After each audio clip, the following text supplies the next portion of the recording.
progressives, but people don't truly understand. Just like how people on the right scream about socialist and communist, I don't think people understand what the terminology means. Because like for me, like when I hear people always wanting to go moderate, and I love the fact that you specified like in specific areas, because going moderate, like progress is a good thing.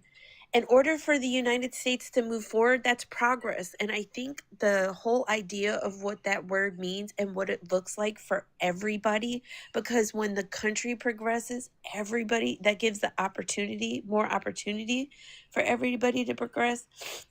It frustrates me to like I got kind of frustrated. I was trying to chat in a comment section the other day, and it's to me like that whole we've got to pick somebody moderate is just as frustrating as it has to be a YT man that we have to pick. Because I'm like, if we keep trying to stay in the middle, being in the middle does not push us forward. We got to go forward. We can't go back. We can't go back to politics as it was. I think that's forever changed. I'm not saying that that's necessarily a bad thing or a good thing. It's just changed. Just like I think I struggle when people are trying to use polling data if it's not within the last, like election cycle since the orange one came along. I think it's almost totally different now than what it was, and to be using how things showed, it's almost different. It's almost different. Well, I take a slightly different view. And I agree with AOC on this. You cannot run a progressive in Scranton, Pennsylvania. You just can't. They're not going to win. However, that's not the real issue. To me, the real issue is that this whole labeling thing, and the Democrats do it too much, and so do the Republicans. This whole labeling thing is an outdated mode of looking at things. Why is Stamberger and Mikey? By the way, folks, somebody said in chat, because I'm using the word Mikey, they think the person is a male. Mikey Sherrill is a female. It's pronounced Mikey, spelled M-I-C-K-I, but pronounced Mikey. I don't know why, but at any rate, she's female. I look at it more as who are problem solvers, who accomplishes things, who gets things done. I think that's what the electorate is looking for, and I think the electorate is sick and tired of labels, because I think the labels that have existed for the last 50 years, oh, this person's a progressive, well, whatever the hell that's supposed to mean. This person's a moderate, whatever the hell that's supposed to mean. It's somebody who serves their districts, gets things done, and gets accomplishments in Congress, and presidents who get things done. I think the American people are sick and tired of labels. And I don't think the labels have become so attenuated in American politics that they're almost meaningless anymore, especially within the Democratic Party, because as long as we agree on the core issues, peripheral issues just aren't that important, because people have a responsibility to their own districts too. I get it that a Democrat in Nebraska has to be vitally concerned about farm issues. I get that. They're representing their district. It didn't bother me at all that Senator Manchin, although how he ended up bothered me, but it didn't bother me at all that Senator Manchin, representing a state that won 46 points for Donald Trump, was in the middle of the road. He had to be. And he has a responsibility to represent his constituents. I think the problem, and I agree with both of you in your overarching statements. I think the electorate is tired of labels. I also think we need to stop saying this person can or can't, in the sense of people just need to run. And the voters need to decide who can or can't win with their votes, just like it should always be. It's when we start saying, oh, we're not ready for this, we can't do this. I think that's what, in general, Kia is getting at. I think we cannot have this mentality or push the mentality on the voting population as a whole of the only people that can win are people that look like me. And I think in an area that tends to lean one specific way, I think as long as everyone is taking part in the elections, all the parts of it, people are just gonna, as long as people vote in the primaries, everyone should just vote who they think is the best and stop thinking about how progressive or not progressive or whatever. You're in the primaries, you vote for the person that you think is the best, that you would want. And then after that, there's two people that you get to choose from. Depending on what level, you could have three. But we need to stop with this, we can or can't do it. I think that is the issue that a lot of people are saying is because it hasn't happened or it didn't work 2 times, that means we're not ready for it. Well, I would argue we're not ready for it because we still have a large chunk of the population. If we are quote unquote not ready, what we're not ready for is to have a population that actually cares about the country enough to get their butts out and vote. Yeah, the problems are manifold, manifest there, Mike, and I tend to agree with you, and I also agree with Kia in that just because Harris lost, does that mean that a black female candidate cannot win? No, especially if you look at the reasons she lost. The reason she lost, in my opinion, has a lot more to do with President Biden than it does with Vice President Harris.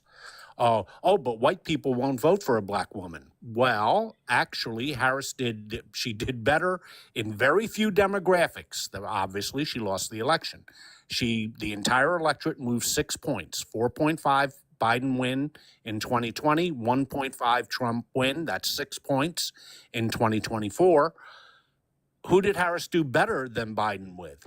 She did better among white voters than Joe Biden did. So that proves Kia's point that a black woman can win. She lost for other reasons. We saw a tremendous move in the Hispanic community, which is now snapped back, and a tremendous move among Gen Z, which is more than snapped back. So those were transactional votes based upon an antipathy towards President Biden that had nothing to do with Vice President Harris. Let's put it to you this way. If Joe Biden's approval rating was 57% instead of 37%, we'd be talking about President Harris right now. Yeah. Are you getting ready to say something, Mike? If you are, I'll wait. No, you can. If you got something to say, go for it. Yeah. So, because I just wanted to kind of go back. I appreciate that you got my point, Mike. And Scott, I didn't hear the part. I didn't understand what you disagree with because I started with saying that I understand what AOC was saying, as far as the progressives and voting where you are. I get that.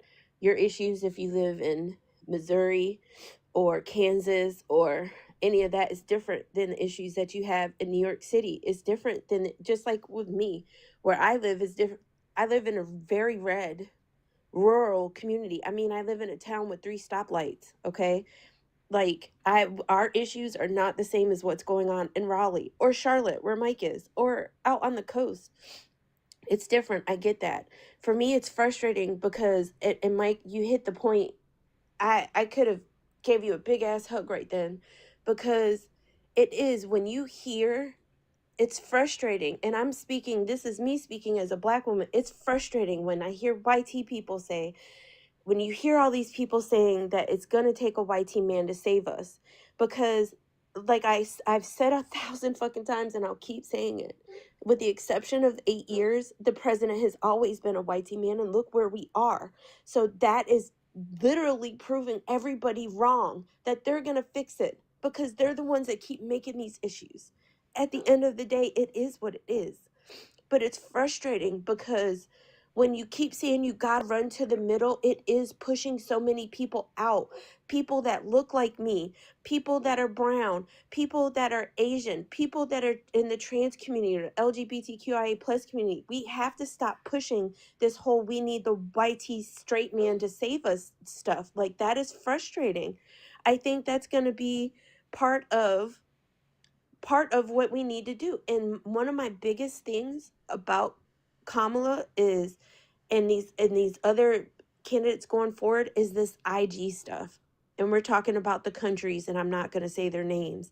They cannot be middle of the road on that issue.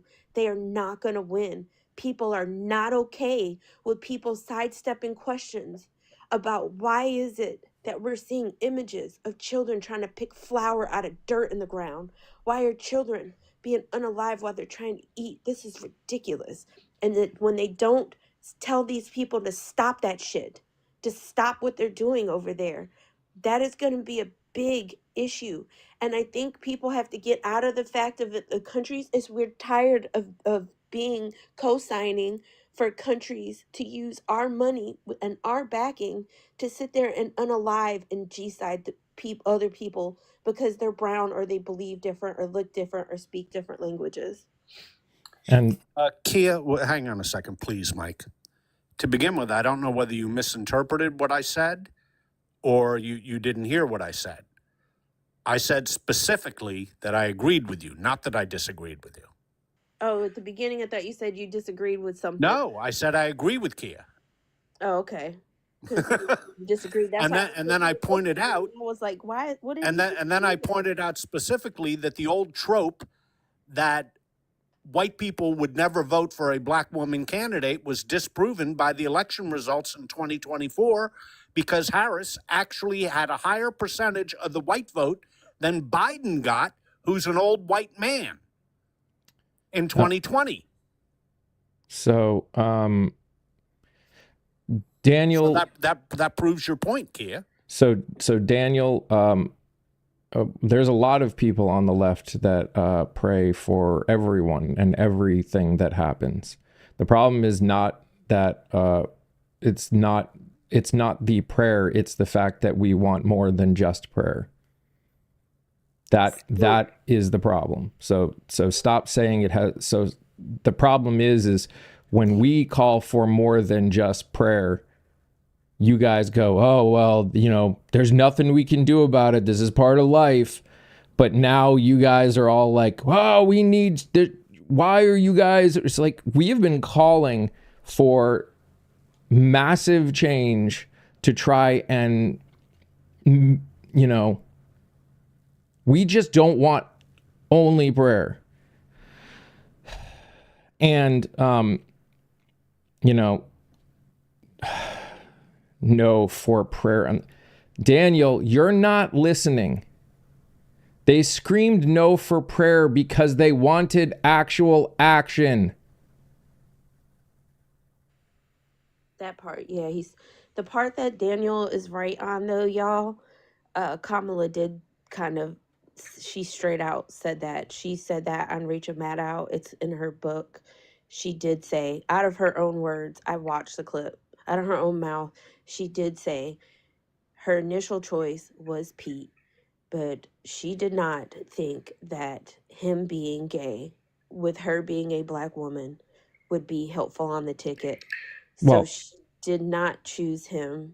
That's why she ended up choosing him. So that part is right. To be fair, what Daniel said was because he was too gay. And that is not. That's why if you see what I said in the comments, I said Daniel is kinda right. That's why I said kinda is the operative word. And that's why when I started speaking, she did say that. And I wish that she wouldn't have. She said it. She's like, I played it too safe, and she did. Yep. Yeah, I actually read the part in the book, and she did say that. And that was a political calculation, and Vice President Harris has always been known as a very shrewd political operator, perhaps a little bit too shrewd in this instance. And more importantly, I think this is the wrong time if there is ever a right time, but this is certainly the wrong time to be saying that if she's thinking about running again in 2028, which I know everybody thinks she is. I'm not so sure that she will be. We'll see. But she was a little bit too blunt in areas that she shouldn't have been in her book, I think. I mean, again, she made her choices and she made bad ones. I mean, if our goal is that everyone who runs is going to make the right choice, then we might as well give up, because that's. I'm saying it because I hope, this is my problem. We have to be able to hold our people accountable, and when there's things that we see that are problematic, we need to be able to speak on it. They need to be able to hear on it. They need to be able to be receptive to it, and they have to change and do better. Because the problem is okay, you made this mistake this time, or you made this bad choice. Do you learn from it? Because we've all made bad choices, but the thing is are we going to learn from it? It's just like with Pete, him being part of the community and him sitting there talking about trans people, and with what's his face out there in Cali talking about trans people. Like, come on, you guys haven't figured it out yet. Like, that's the part where it's like we're not being receptive of the message. And I just want to go back quick. The thing about people not being okay with candidates not speaking about like what's going on in the Middle East. I agree. That people are tired of it and want people to be outspoken about it.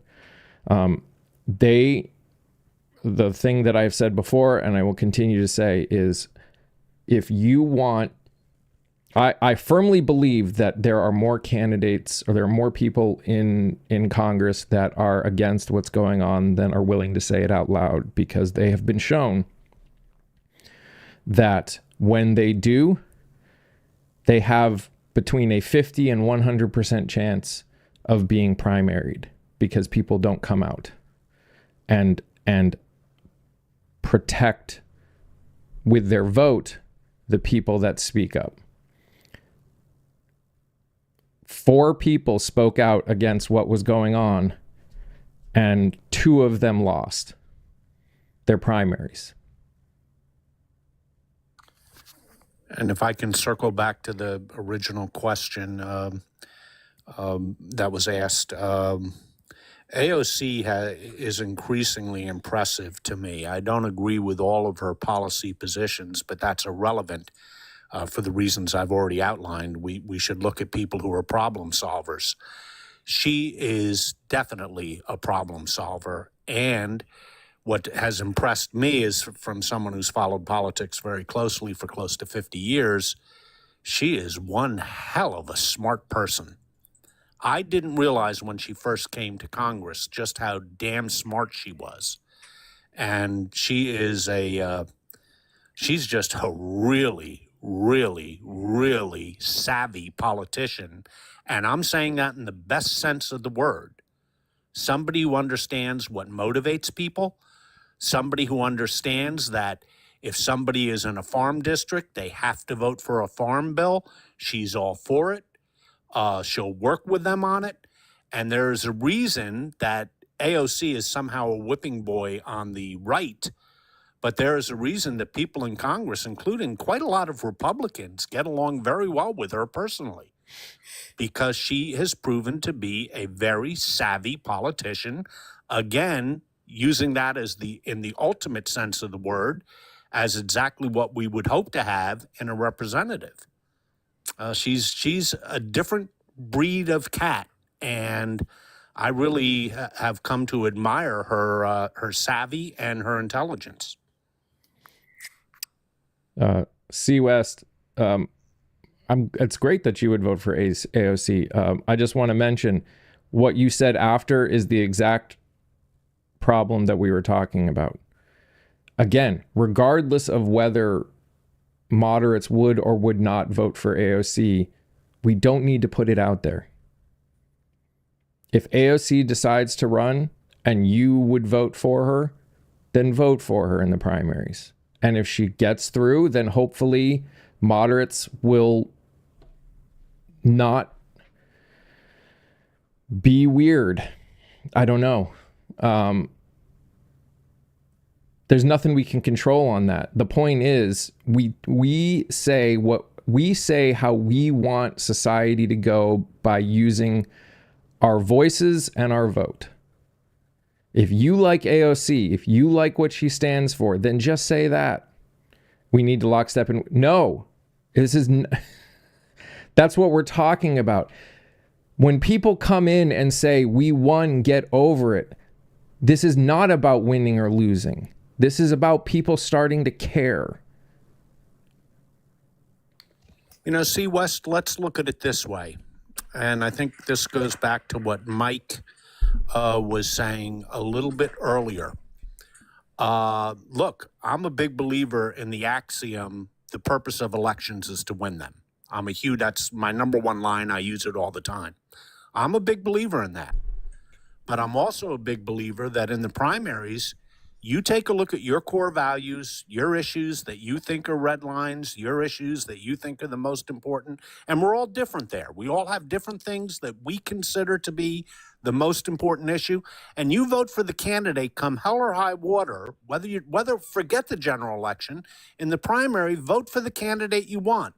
And as was pointed out before, in the general election, when it's down to 2, then you make a different calculation. And you make a different, I'm not saying it's right or wrong, but you make a different calculation. Because the odds are, if you live through 50 years of elections like I have, very rarely are you going to have the perfect candidate running on the side you want. It just doesn't work that way. So 70% is better than 0%. And so in the primaries, vote your heart. In the general election, vote your head. Make a calculation. And if someone who is more progressive ended up being the person that made it through the primaries, our job as people that voted for her is to talk with the people that potentially would consider not, and talk about why that person sits more with their fundamentals than anything else.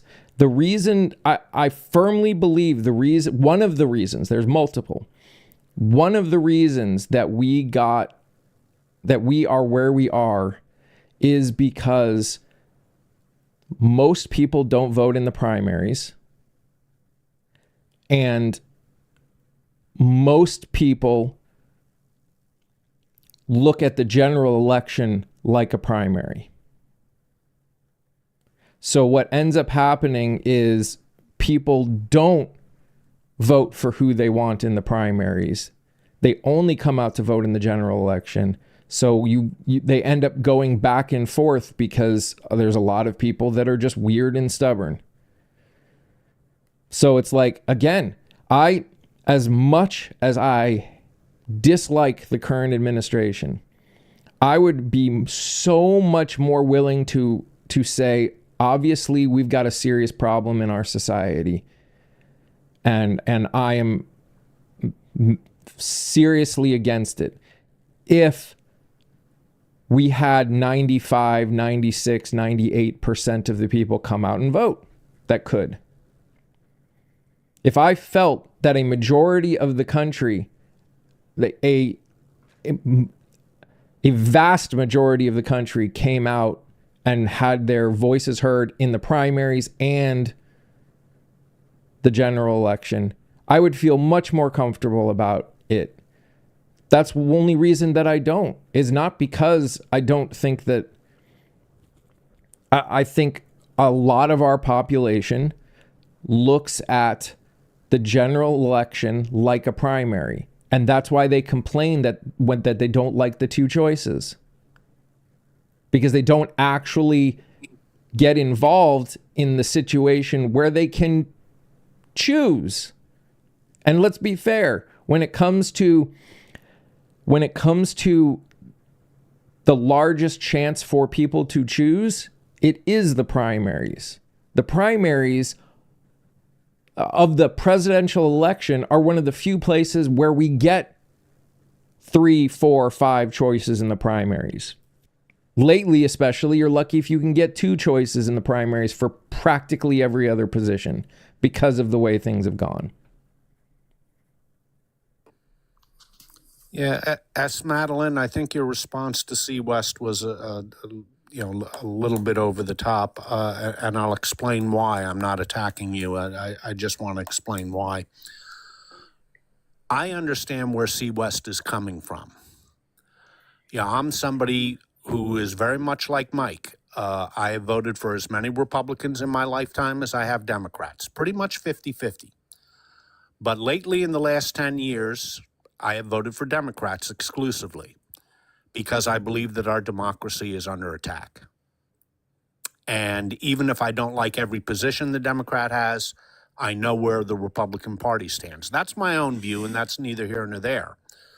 But in a general election, half the time you're going to be making your choice based upon the lesser of two evils because you don't really like your party's candidate or you don't like both candidates. You'll have to pick and choose who the lesser of two evils. And that's perfectly valid. But in the primaries, you should vote for who you want because you're going to be making if your candidate does not win, you're going to be making a different calculation in the general election than you do in the primaries. And I mean, and C. West, I agree with you in terms of, I believe that if a Republican wins, things are going to get even worse than they already are. I agree with you. My problem is I think sometimes we make statements as though again, I think the problem is we sometimes talk about the general election as though it's the primaries. And when we say this person, X, Y, and Z cannot win for whatever reason, it's like, if they think they can, run. And if you think they're the best choice, let's vote for them in the primaries. If a lot of people are involved in the primaries, then obviously there's a better chance for that person to win than we thought. We're fighting a mentality right now, as well as racism and sexism and all these other isms that are really bad. And we need to get out. When we interact with people, we need to be saying, you don't like the choices or you want someone like an AOC, I hope you're going to get out and vote in the primaries because there is going to be a progressive person running in the primaries for president. Guaranteed. There always is. There's always someone who is more progressive that runs for president in the Democratic ticket. Always. So I hope every person who considers themselves progressive gets out and votes in the primaries, which, if enough get out and vote for a more progressive person, will let not only the DNC, but people that are more moderate, it'll wake them up. It'll wake them up. It will. I know there's this thought that it won't, but it will. Why would we vote red? There's another thing to consider here, too. Along the lines of labels are becoming increasingly ineffectual in understanding who a candidate is because the boxes that Kia was referring to that people tend to put a candidate in, they just don't work. There's too many different issues. There's too many different viewpoints. Trying to put somebody in a box is usually a futile effort, and one that I would suggest we should stop doing. If there's anything I've learned in the long time that I've been voting, the long time that I've been working in campaigns, the long time that I've been analyzing politics, it really goes back to 1976 or something like that. And that is the quality of the person's character matters more than their policy positions. Because especially in the Democratic Party on the major issues, there's pretty much broad agreement, which is relatively recent in Democratic politics. There's differences on smaller issues, but on the major issues, there's a broad agreement within the Democratic Party. So vote for the person who you think has the most character. I would dare say you'll never go wrong with having a person of high moral character in high office. C. West, you're right. In a perfect world, the suffering that others are experiencing should motivate people. But we've already discussed the fact that even in terms, even with people that actually agree with our fundamentals, there has been a lack of empathy taught to the general population. Far too many people, I would say probably a majority of the people in this country, lack a good understanding and practice of empathy. And because of that, when things happen,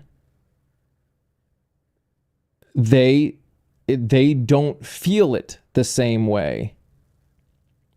We have too much of an independence mindset. We've been taught that way. We have been taught that way. Yeah. Yes.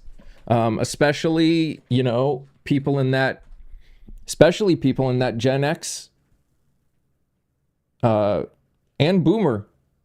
I mean, obviously there are some in Gen Z and Millennial too, but I think a majority you see is in those older generations that we have been taught growing up that we should be focusing on ourselves and the specific people we care about. And again, that is something that we have to work through. And we do that part of the way we do that is by having conversations with people that are potentially more in the middle, that agree with our fundamentals, but because of how they've grown up, may not interpret things that are going on in the same way that we are. That is something that the left isn't good at, which is having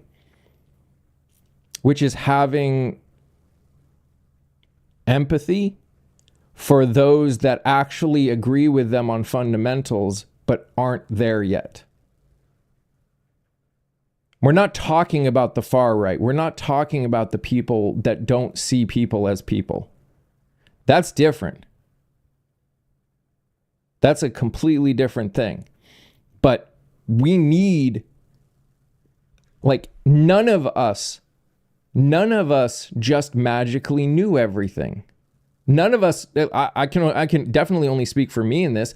I did not think the way I do now when I was younger, when I was living in a bubble and spent most of my time in a white Christian area, and I did not interact with people of marginalized communities very often. I thought because of the experiences I did have that things like racism didn't really exist anymore. It wasn't my fault. It was where I grew up, and it took time and it took failure. And luckily I had people around me that were willing to give me grace when I screwed up, because they knew that I was trying to be better. And I think there is a danger that we are pushing some people. And again, is this everybody? No. Is this all people? No. Are there some people that they respond poorly when we try and point things out? Yes. There's always going to be, this is not a black and white issue. I'm just saying we need to be careful sometimes how we interact and say, this can't not happen. We need to do this. We need to do that. Why, this is obvious, et cetera, et cetera, et cetera. It's not obvious. If you grew up in the middle of nowhere and the only people you've had around you are Christian nationalists, then and you've never interacted with anyone in the LGBTQIA community, you've never really interacted with an immigrant, you've never interacted with a black person because of where you grew up. Like that, how can we expect them? They need to be willing to come into the conversation, willing to listen, or there's no point in having the talk. I still firmly believe that. But if they are willing to be wrong, listen, and learn, we need to make sure that we are encouraging that process, not shutting it down. Are you done? Yes. Okay. I think for me, like going back to, for me, like I saw somebody else said it as well. Like I've never voted Republican because as a black woman in this country, in the time I've been alive, I have not, in the time I've been voting, there hasn't been any to me that their politics and their policies seem like they were helpful for marginalized people. Being part of a marginalized community, I'm kind of grateful. I grew up in a military town. There was a lot of diversity. Well, not really. Not when I was younger. But like my mom is a white woman with biracial children. All of her friends were white women with biracial children. With the military having the housing in town, we went to school with all kinds of different people. And it was pretty freaking cool. But I still, when we would go to the store, we always got followed and stuff. But when it came to like politics, I have never found a Republican that has ever, the restrictiveness when a government party is trying to be too restrictive, that I've always felt like that's dangerous. And that's kind of like where we've gotten here. I think part of the issue is, and I appreciate you, Mike, for speaking on your experience, especially growing up. And I think why so many people are in an uproar now is because, as I've said before, us marginalized communities, we've been under attack, whether it's been out loud like it is right now with immigrants and the trans people, or quietly like it is for all the marginalized communities with this DEI stuff and all this slavery stuff wanting to be pulled and all of this stuff, the literal whitewashing of history in this country. I think it just seems like now, I think a lot of people, especially in the marginalized communities, are frustrated because it took until just straight cis like white people started being affected by what's happening for people to kind of wake up and start in the uproar. And it's like, I think a lot of us are feeling like, what the hell took people so long? And it's kind of like, that's why that kind of plays into why I struggle with that whole moderate stuff, because it seems like there's been so many hurtful things, harmful things that's been slipping through and being done during all this trying to be moderate, trying to play by the rules and trying to do all this stuff. And that's just in my opinion and, in my life experience. Yep. And that is very valid, and that is based on everything that you have experienced, and that has gotten you where you are. And you should be frustrated. You should be frustrated that people that look like me aren't figuring it out. You have every right to, and you should. Yeah, I agree, Mike. I second that completely. I've learned a lot from this community myself, and I agree with everything that Kia said. The salutary thing here, when you take a look at the two parties, is that the party that has the deep divisions within it that are papered over for the moment because of their obsequious treatment of a con man tyrant is the Republican Party, that on most of the big major issues the Democratic Party is very united and is very pro-human rights, pro-democracy, pro-support of marginalized communities. And, the big fights, I mean, I'm old enough to remember, because it's only a few years ago, I would dare say all of you are old enough to remember, that a third of the Democratic representatives in Congress were pro-life and were for abortion restrictions. Well, that's no longer a key issue at all within the Democratic Party. The party has moved to pro-choice in a very strong way. In fact, I can't think of a major Democratic politician left who is in favor of overturning Roe v. Wade. So those things have changed.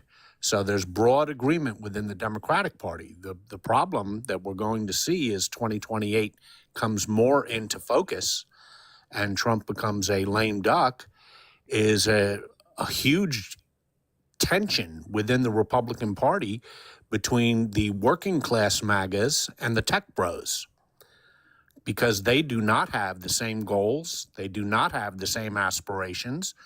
Their motivations are directly at cross purposes. And it's almost going to be fun, as someone who loves politics, for me to watch them have a bloodbath when they run in 2028, because that's going to be interesting. The Democratic Party is more united on big issues than at any time in my lifetime. And that's a good thing. That's another reason why I think the labels moderate or progressive, it's becoming increasingly meaningless. It's, I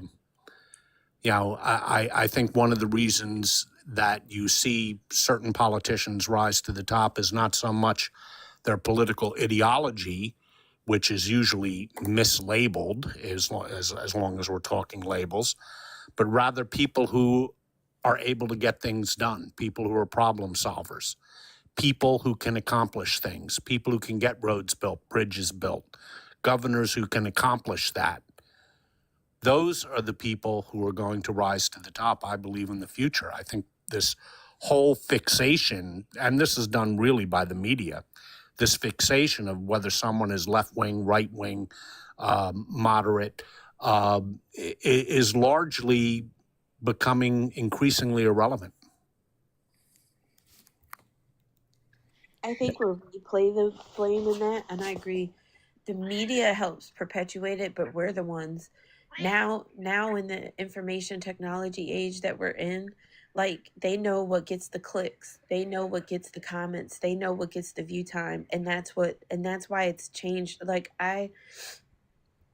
how much the news is on the 24-hour news stations. Now you've got multiple forms of social media where people can access news literally 24/7. And then you've got places who are not technically journalists, if we know who we're talking about, but they still sit there and perpetuate all these lies and stuff. And then it's like, if you watch it just for a couple seconds and you're like, if people, this is all people believe, watch and see, and this is all they're fed, then like I understand why they believe some of the crazy things that are said. If that's what they're seeing every day 24/7, it's crazy.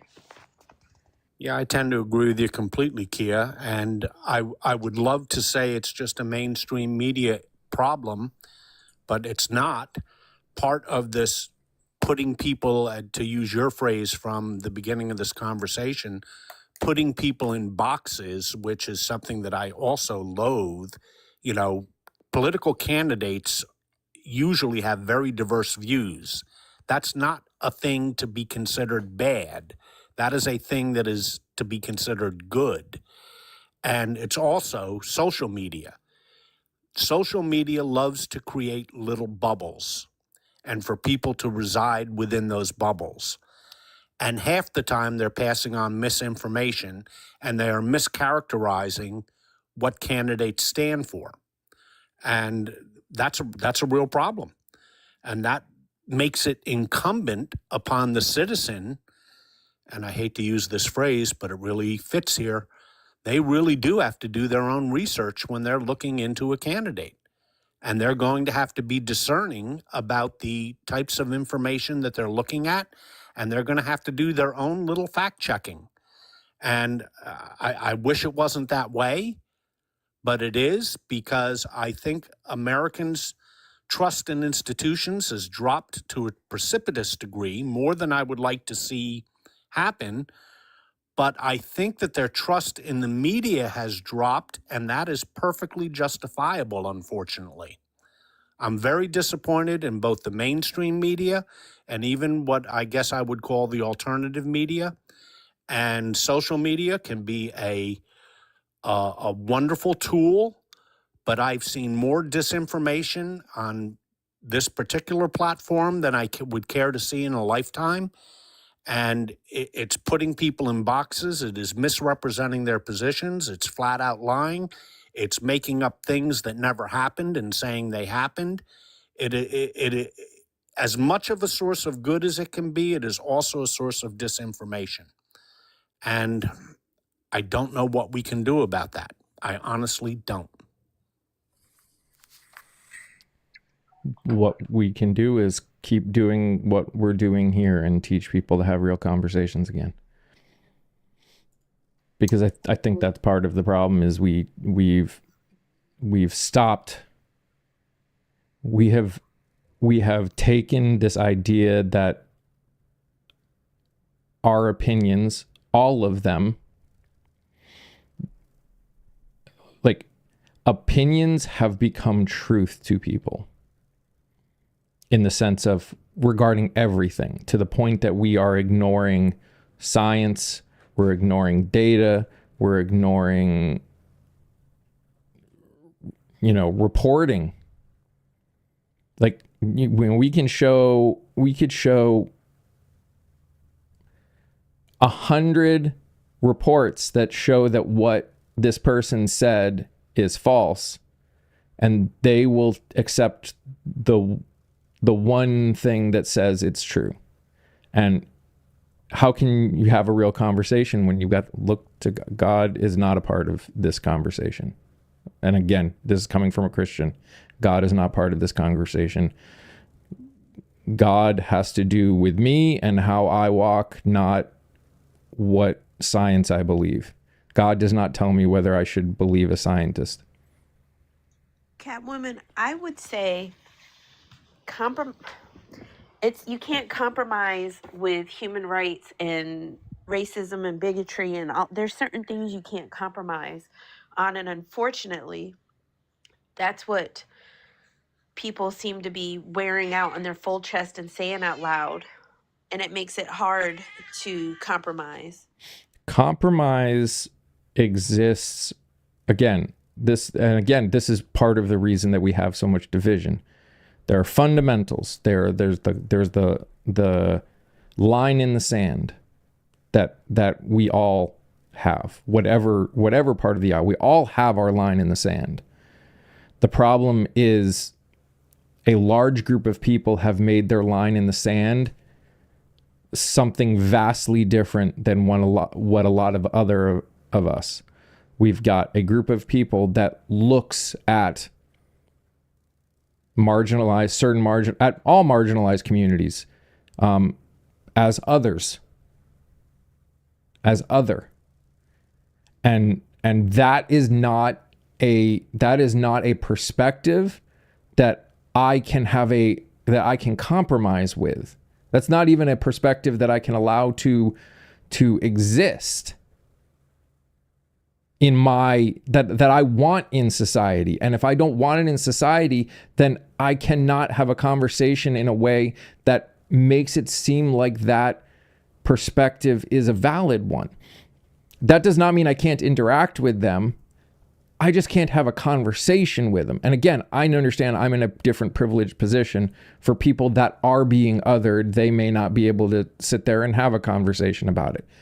But as someone who is privileged and can be in situations like that, it is my responsibility to not allow this dangerous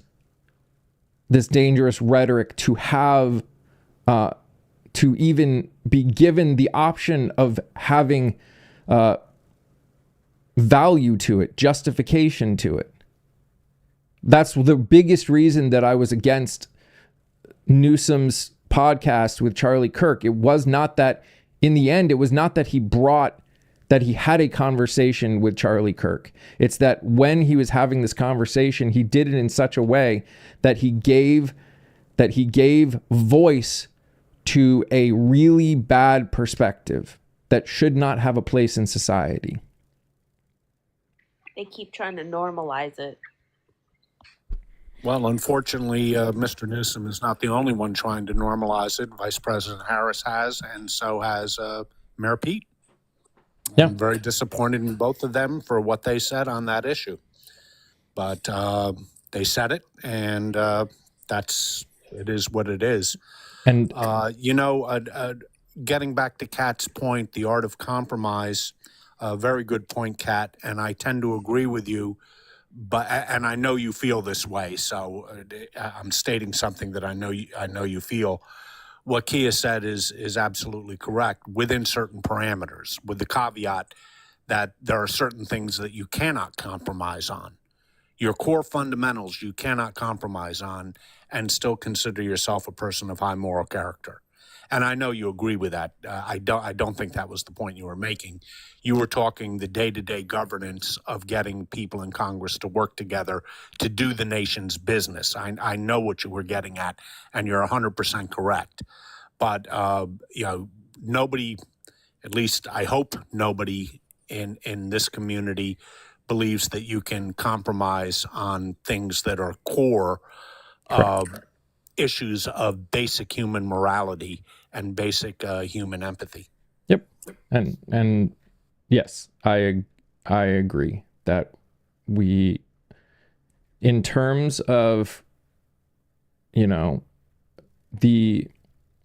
terms of the economy, in the sense of, how we should do things here and there. Like, look, we're all going to see things differently. We're all going to want to try other things differently. There's a lot of issues. Not only do we not have the ability to compromise, but we also don't have the ability to admit that we're wrong and then make changes based on that admission. Like, in the end, I don't expect our government to pass a law and try and do something and expect it to be perfect right away. That would be ridiculous, because there's too many variables that they could easily miss. It's too complicated of a society for us to not have that reality.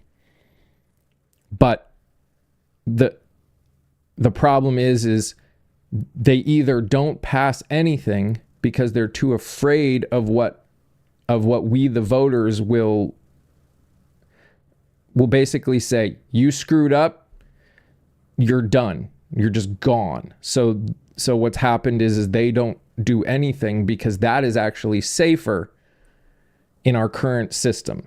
Our current system is set up that it is safer for them to do nothing and just blame the other side for why nothing is getting done, and that continues to get them voted in, than it is for them to try something and have it not work as they had originally intended. And that is part of the issue too, is, again, we literally at the same time hold our people to standards higher than is reasonable for the realities of a society of people that look at things differently, and don't hold them accountable at all in the places that we should. So we don't vote in primaries, which is when we can hold them accountable the easiest to what they say and do, especially when we're talking about what they said they would do and maybe didn't do. And yet we also hold them accountable for things that they have no capability of, and maybe didn't even promise.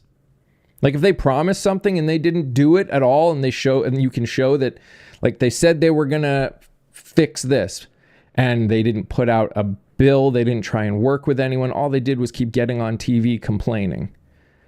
That's valid. But there's sometimes, like, there are people that are constantly, like, you know, as again, do I agree with AOC on everything? Probably not. But one thing I can say for sure is the stuff that she stands for, she tries to do. She works with people to try, people maybe even across the aisle. She's gotten people across the aisle to put forth bills with her that do the things that she said she would do. And that's why she should keep getting voted back in, because she doesn't promise things that she can't, that she doesn't at least try and do. Where what we've got right now is a ton of people in Congress that just say they will do a lot of things. Forget Congress. We have a president that said they were going to you know, lower grocery prices on day one. And then when he didn't, no one's holding him accountable for it. And it's like, yeah, I agree with you, Mike. One of the reasons that AOC should keep getting reelected, and I believe she will, is that she has her point of view.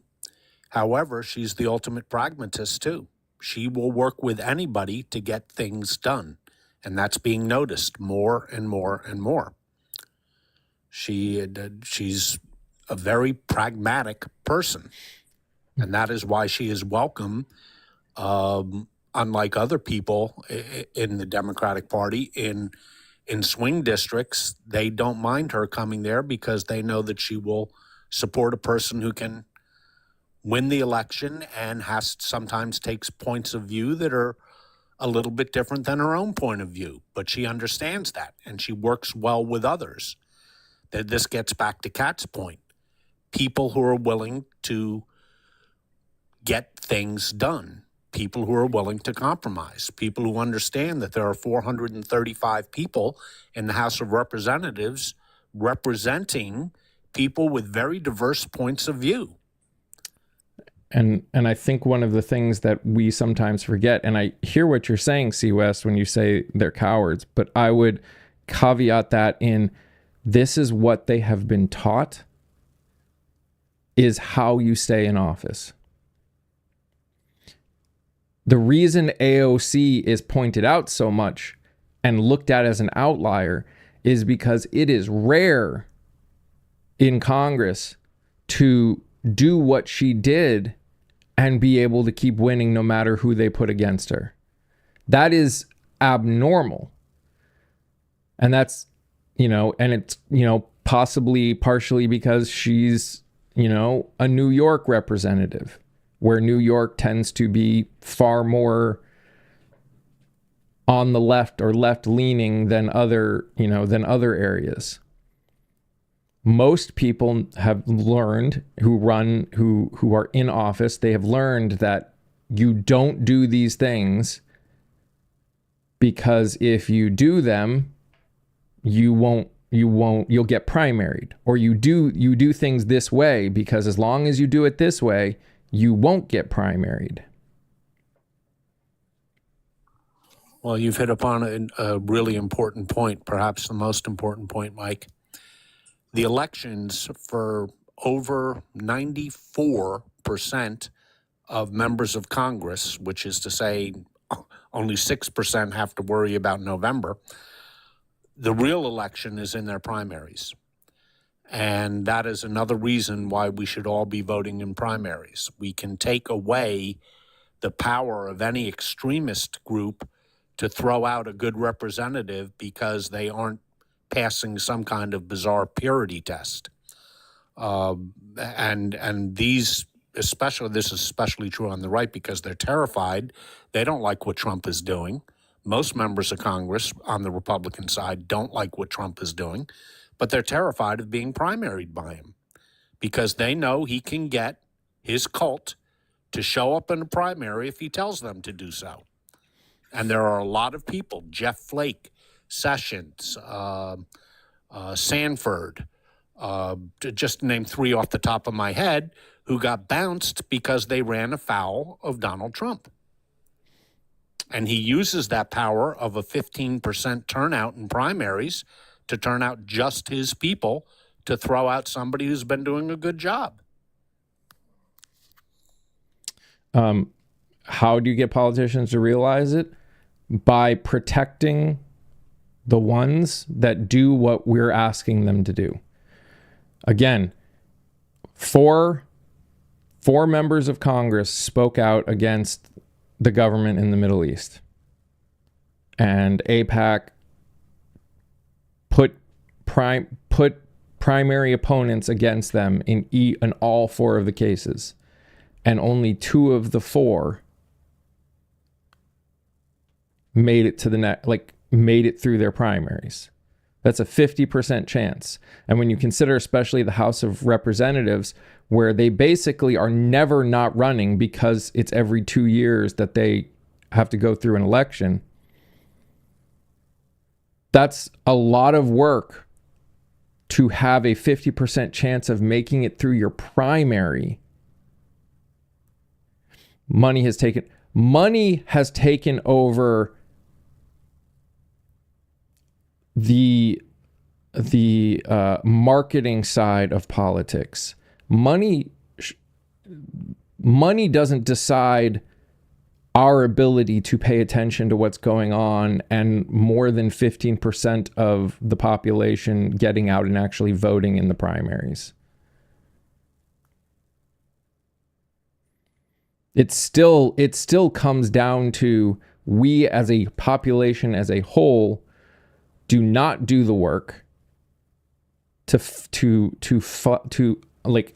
actually look into all of the candidates running, and a majority of us do not vote in the primaries.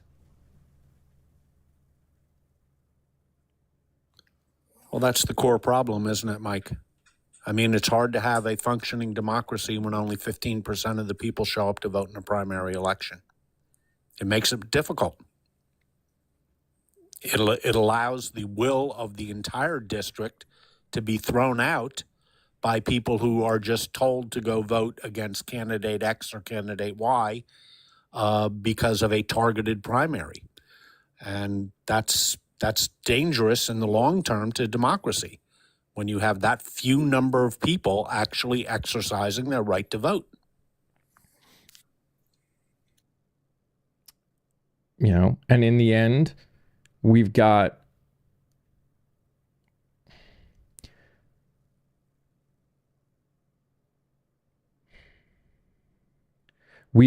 a lot of people. The candidates are being decided by the ones that are most likely to come out to vote. And the ones that are most likely to come out to vote are the ones that are super passionate. Like, again, the people that vote against someone who speaks out against the country, or at least the government in the country in the Middle East, tend to be somewhat extreme, or at least insanely passionate about their beliefs on that, which means they're more likely to come out and vote. The ones that aren't coming out and voting in the primaries tend to not have much passion when it comes to that. The 15% you get come out are the ones that are passionate about the system in all cases. And until we get more than 15%, we will continue to have this problem.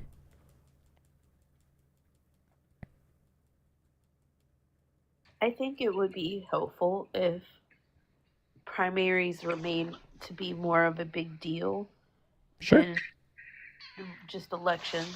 You know, I think that's part of it. I think that's how you increase the turnout. But I mean, that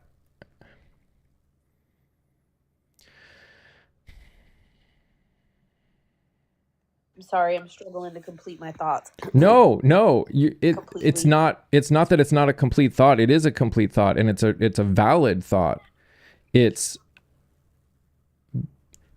That's one of those, it's really easy to say, and making something like that happen involves an immense amount of money and work that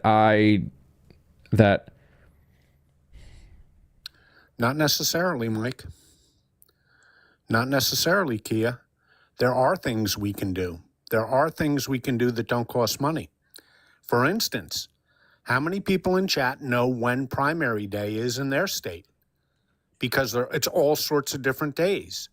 How about making a primary a national, just like we do with a national election, the first Tuesday or whatever it is, make it on a set day so that everybody knows every time when that primary will be.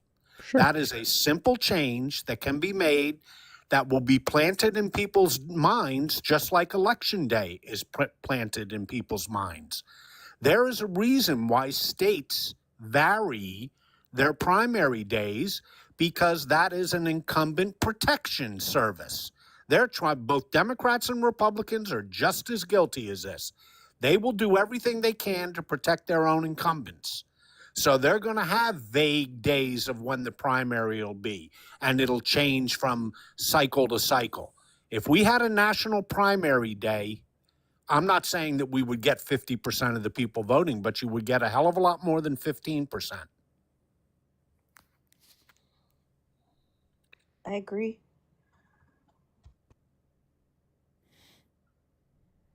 And there's a reason we don't have that, folks. It's because party organizations, and this is not a Republican problem, this is a Democrat and Republican problem, they have a vested interest in protecting their incumbents.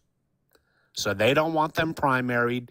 They're darned happy to have only 15% of the people show up. But if you had a set primary day, a national primary day, preferably on a weekend, a Sunday, that's when primaries are. The first Sunday of, let's say, June, every single year. Then you would have a lot more people show up.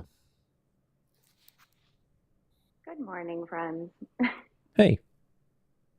Scott, I hear you, and I think this is one great solution. I think what a lot of people are feeling is that we currently have a federal government that has no interest in working for us.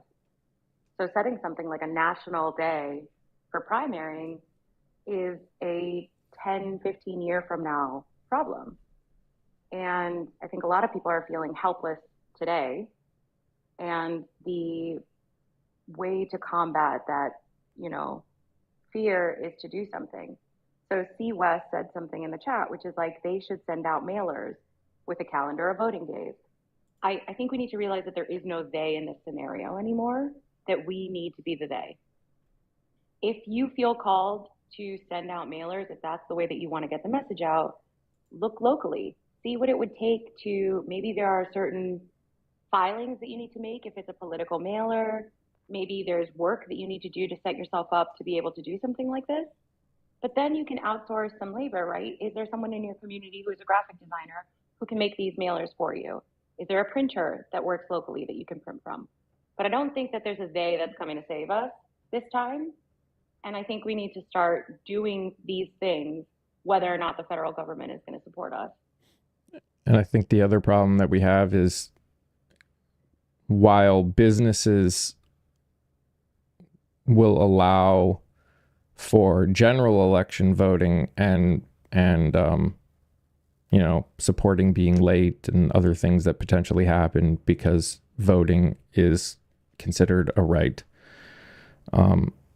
they don't with primaries. A lot of companies don't with primaries, and that doesn't help either. No, you're exactly right. I mean, the whole way we run our, even the general election, why should it be on a Tuesday? It should be like every other democracy does, or I shouldn't say every other, most other democracies have voting on a weekend. And by the way, it's not just one day of in-person voting. There should be set rules for all 50 states with the set day. And yes, it'll take a while for people to get used to it, but it's going to turn out a whole lot more people than 15%. And we get all excited. Oh, wow, 64% of the people showed up in a presidential election. Quite frankly, that sucks. That's not very good. That means a third of the electorate stayed home. Let's have a set weekend day of voting. I mean, if I had my druthers, although it's not going to happen, I would use the Australia model. You get fined if you don't vote. But that's not going to happen, so that's fantasy land. It's not gonna happen as long as the way we do voting is the way we do voting. Yeah, I know. That'll go to when we have our constitutional convention, Mike. That's another thing that should happen but won't happen. But there's lots of ways. I mean, take a look at when you have your local school board elections. There's a reason that they are tucked away that nobody even knows when they're at. They're the local fire company elections. They only want their own partisans to show up. That's done by design, folks. That's not an accident. Scott, if I remember correctly, during the election, you and I looked up on a panel why it was Tuesday that we vote. And I think it was something ridiculous like carriages need time to get to a place. Yeah, there was some silly reason for it. I forget what it was, but like outdated by hundreds of years reason. Well, my carriage is currently broken down, so yeah, and my horse is on his last legs. So, well, if you start walking now, I think you'll make it by Tuesday. I don't know. With my bad knee, I may not make it at all. No. Well, I think in the fantasy, it's not a fantasy to ask these things because I think it helps us all realize how far our government has gone in not working for its people. I think it's important to have this type of conversation to be like, in a perfect world, our government would set a date. Our government would support voting turnout in a democracy. Maybe this has been a problem for a lot longer than we thought. And, here are the ideals that we would want moving forward. But like locally, I've started a knitting group with friends. We knit around like lighting poles in town. And on the beautiful knits that we wrap around poles in town, we put information on blue meetups, right? Like, here's where you can meet if you're feeling politically active and inclined. Like, we're meeting on these days. Find us on Facebook. There are QR codes, all sorts of things. I mean, I say this to say, like, if you feel called if there's something that you are like, I would be really good at getting the word out like this, go do that. Someone in the chat, I said, I think they were joking, but they were like, write the date of your primary on the back of your car. I mean, yeah, do whatever you got to do. In the end, I mean, like, they mentioned social media. I mean, the thing to remember, like, look, I would love it if, every person in the state of North Carolina watched my live when I talk about when North Carolina's primaries are, or everyone in any state that I talk about, whether it's a video or a live, watched, and so they could learn. But, there are oftentimes where I'm lucky if, 100 or 1,000 people see what I post.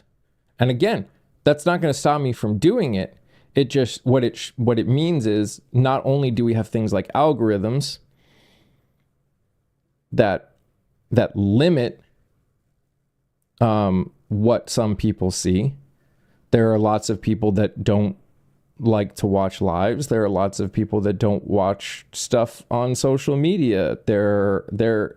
So we need to have a variety of ways in which we can get the word out. Not just social media, not just lives, not just cards, because, depending on when it starts, there are lots of people that just literally ignore the political, cards that come. Depending on what state you're in, it's literally insane, especially if you're in what's considered a purple state. It ends up being just piles upon piles of stuff in your mail from both sides of the aisle. And it ends up, and they're not talking about days of primaries, they're just bashing each other. So you stop looking, you stop reading. So we need to probably start being more creative and more varied in how we go about doing it than the ways that we're used to doing it. It's gonna take more work. It's not a bad thing or a good thing. It's just an is thing. Yeah, and I think what Theory just said was spot on, in both ways. She talks about knitting something and putting it around a pole. Well, doesn't that sound silly? No, it actually sounds very creative. And getting people to vote is about being creative to get them to vote. And I would like to address a point made by two or three people that we haven't addressed in chat, and that's money in politics. And we have discussed this many, many times before. Everybody on this panel has discussed it. There will come a time, if we're not already there, where this country is going to pay one hell of a price for Citizens United. We are going to pay a very big price for that. Because Already paying it. I'd argue this corporate takeover where billionaires have direct lines of communication free from any sort of oversight to politicians is the price that we're paying. We're paying for our own subjugation. yeah, I agree with what you're saying, and it isn't even so much the money in politics that bothers me as much as the predominant money in politics is now dark money. We don't know where it's coming from. We don't know who it's going to. There are no reporting requirements. And again, folks, that's by design. That's by design. We are literally seeing forces that are, by their very nature, the antithesis of the marketplace of ideas and the intelligent spread of information. It's actually a form of manipulation, not information. And that is dangerous in the long term to the health of a democracy. It just is. I mean, look at my wife. She pretty much doesn't do social media. She would not have any social media accounts if I was not a content creator. She has her social media accounts to support my content creation, but she wouldn't see any of this stuff if it weren't for me. Not because she actively avoids it, but that's just not where she gets her information from. Just, You know what? I would say, when speaking of what you're talking about, like, because I know this last election, I remember one day I opened my mailbox and there was 10 different orange man and the couch one, different variations of those postcards. And every time I added them to my burn pile, all I kept thinking of is how many kids could we have fed with all of this paper and all these ads? How many schools could we fix their heating and air conditioning?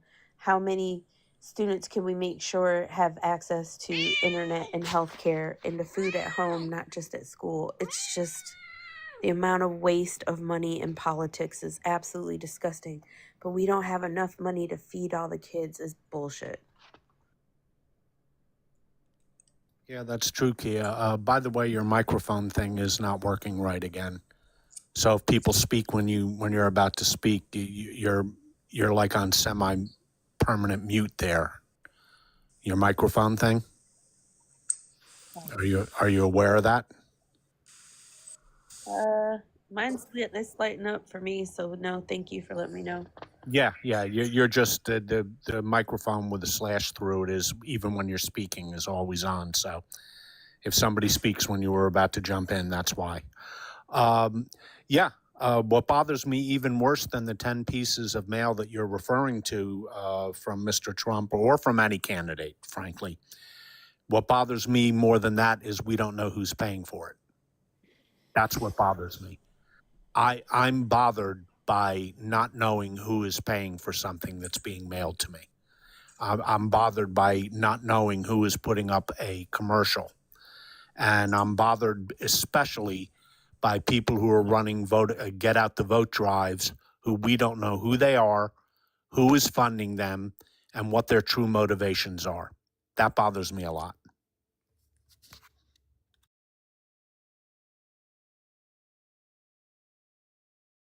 I agree. Because this is like huge. This is big, big, big money. You know what I mean? It's literally solution changing money. It's just amazing to me, and not a good way. I know. Well, and let there be no mistake about it. If it sounds like I'm picking on the Republicans, I'm not, because the Democrats use it just as much. They use it just as much, and it's just as wrong. Following Watergate in about 1974, Congress passed a whole host of campaign finance and campaign regulations that were very good ideas. They have all been whittled away down to nothing, along with the Voting Rights Act, I might add. We're going to pay a price for that. We're already paying a price for it, I would argue, but we're going to pay a continuing price for that. And people don't pay, the actual mechanics of elections and the actual mechanics of how people get elected are very important, and unfortunately are not talked about nearly enough. And that's a danger if you want to have a functioning democracy.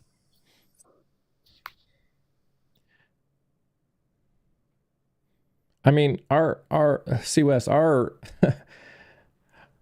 our government has not done well holding each other accountable ever, really. And there's argument that they did not do a good job. Again, regardless of whether or not their reasoning for doing it the way they did it after Watergate,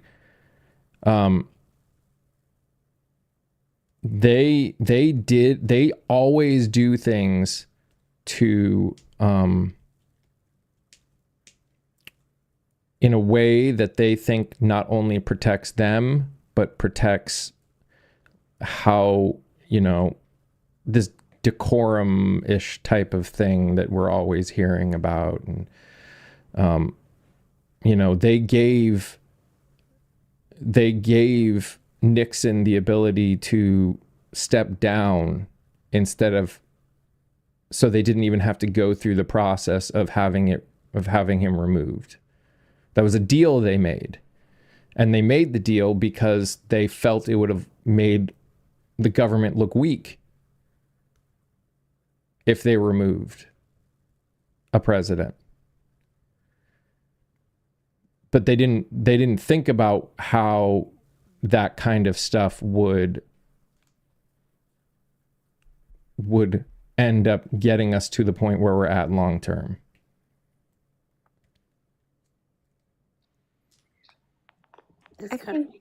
Oh, go ahead, Theory. No, please say what you were going to say, because it's a good comment. I was just gonna say what my comment is. This country is the history of not holding the right people responsible, and then when you do try to bring charges and hold people accountable, they're screaming, "It's political witch hunt. It's political. It's political." I mean, going back to what happened, like I said the other day with the Civil War, this country for a long time, from almost its inception, has not taught people what it's like to be held accountable. So I work in marketing, and I use this example on myself all the time when I'm like, why is it so hard for me to, like, when you fall into a habit as an adult, you're like, oh, I'm going to sit on the couch for 10 minutes, and 10 minutes turns into half an hour, it turns into 2 hours.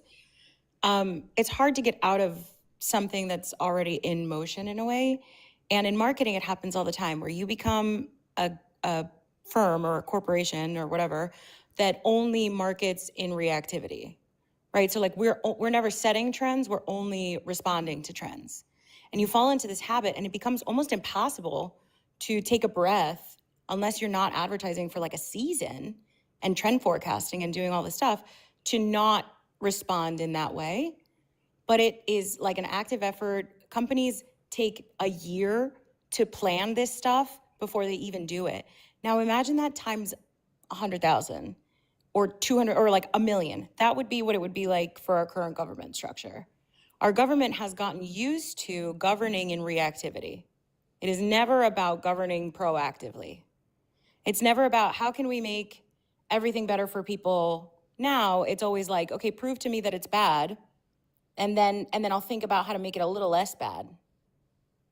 And to see West's point in the comments, like, it's very difficult to get out of that system because it takes time, it takes planning, it also takes effort, initiative, ideas, creativity, Desire. collaboration, desire, even. Yeah, before we even get to any of those things. Like that's why I always say, if you want, we always say as a voting bloc, as a country, that we want X, Y, and Z.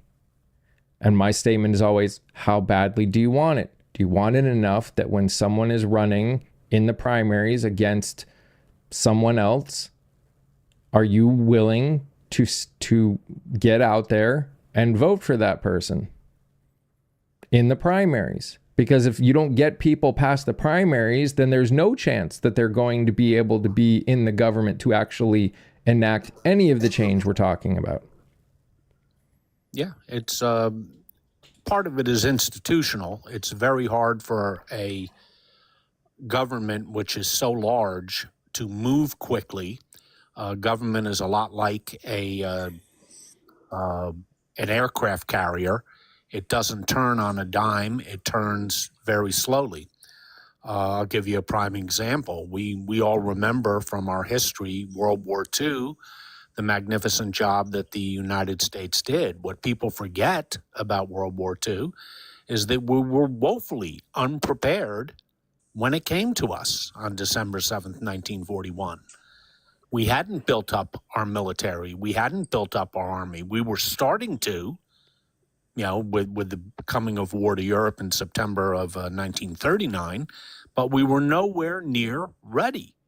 And we had to go on a crash course when we should have been ready. And that's sort of the nature of government. I get it. But that doesn't mean that we can't strive, at least, to be a little bit more proactive as opposed to reactive.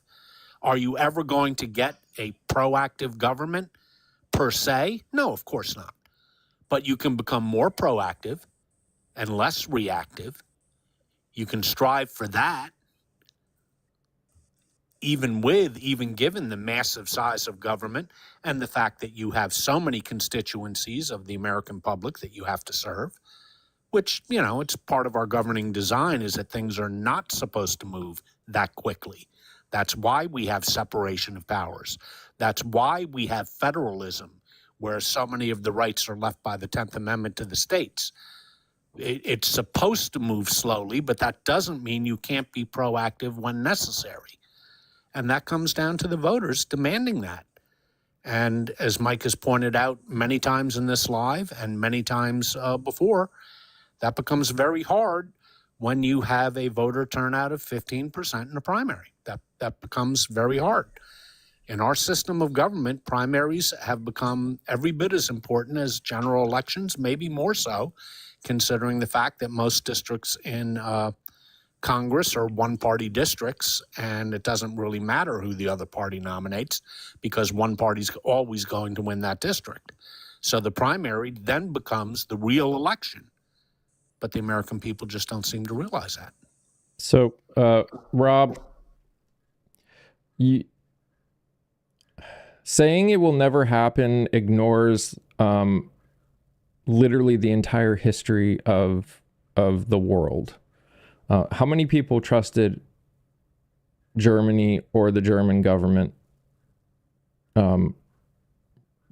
during and after World War II and during and after World War I? I mean, they literally, Germany twice brought about world wars. There was very little trust in Germany or their government after all of that. It took time, but they did it. So saying it will never happen ignores the reality that, of course, it can happen. It's just going to take work and it's going to take time. And it's going to take people being willing to be open and honest about the realities of the situation we're in. No matter how much people, again, you are putting a finite statement on something that is not reality. Yeah, it's not such a black and white issue, Rob. It's a little bit more nuanced than that. But I mean, I see the point you're making. I think what you're expressing is the frustration that everybody on this panel has said, that Mike has said, and I think everybody in chat feels about the unresponsiveness of government. But you know, it's to steal Theory's phrase. We're looking at 10-year projects here. We're not looking at something that's going to happen overnight. It's just not going to happen overnight. But that doesn't mean that we can't start going down the right path. It doesn't mean that we can't be a little bit more proactive than we have been. Is that getting 100% of what we want? No. And I'm not saying that's even possible. But we can do better than what we're doing. And I would also say that if we go into it with these, it goes back to the same stuff we were talking about earlier when it comes to saying X, Y, and Z can't win. If you've already decided that it's impossible and that's what you're putting out into the world, then you have literally made the chances of that reality. The question is, what do you want? What do you want to be a reality? And what are you doing to help make that reality a truth? If it doesn't need to be a realistic goal, I think goals don't need to be realistic. I think we can be realistic in what it takes to get there, but no, I think your goal should be way more than just what's realistic. I think your goals decide what, like, the world you're trying to fight for. Voting is your best option? No, there's lots of ways that we can go about this. Voting is one of them. And yes, it is completely possible that some point in the future, we will come to the reality that because of a lot of choices that were made in the past, that voting is no longer really an option, and we have a voting system like they do in Russia. That is a possibility, but no one should only be focusing on that. We're focusing. The only reason I talk about the primary so much is because at the moment, so few people are involved in it. And as long as so few people are involved in it, it's hard to say that doesn't work. That's like saying, I'm never going to make a 3-pointer when you've only made one shot. That's what we're dealing with right now. Of course it's hard to see a bright future. Of course. I can't speak for everyone on the panel, but I deal with that reality all the time. Look, there's a difference between looking for immediate satisfaction and for building things. There's a difference in that. And I refer back to something that was said about 3 months ago that struck me in a good way, by a member of this panel, by the way, somebody who's sitting here right now. And it's not a secret. It was Kia. She was criticizing the Democrats for not being willing or more willing to go into red districts, to talk to people who don't agree with you, to get your point across. Are you going to get their vote today? Probably not. You're probably not. But you're planting seeds. You're building something. And when Kia said that really struck me, because that is precisely what the Democrats should be doing. And that is precisely, I'll give you a real life example there. That is precisely what the Republicans did starting in 2012 and working all the way up to now in South Florida and the 5 Southwest Texas border counties. And they ended up, not right away, but 2 or 3 cycles down the road, they ended up flipping that. They ended up flipping it. It worked. So the Democrats should be doing that. They should be going into rural Georgia. They should be going into the rural areas of North Carolina. They should be going into central Pennsylvania and making their point. And by the way, they're doing a lot better job of it now. But they didn't do that for so many years. They relied on their core constituencies. And then when they lost a little bit of those core constituencies, boom, they got hammered in an election. So, Rob, I guess the point I'm making is we're not going to get immediate change, but that doesn't mean we can't start building for change. I believe that was the point or the subtext of what the person Mike was talking to the other day, Kaylee. I forget her last name, Mike. I apologize. Peterson. Kaylee Peterson. Now, she's running against somebody who beat her by 47 points. He beat her by 47 points. The odds of her winning are very slim. But she's building a brand in an area that's deep red. There is something salutary to that. And that is what we need to be doing. Because even if you're planting seeds so that someday people will remember, hey, remember that Kaylee person? Yeah, I remember that. They'll become more and more and more inclined to at least listen to the person. So even if Kaylee doesn't win this election, she has broken the glass to make it easier for the next person. And I would even, and again, the question that I always ask is, we know the problems, and we can point out the problems all day long. But do we stop there? And that's part of the problem that we're dealing with right now, is a lot of people stop there.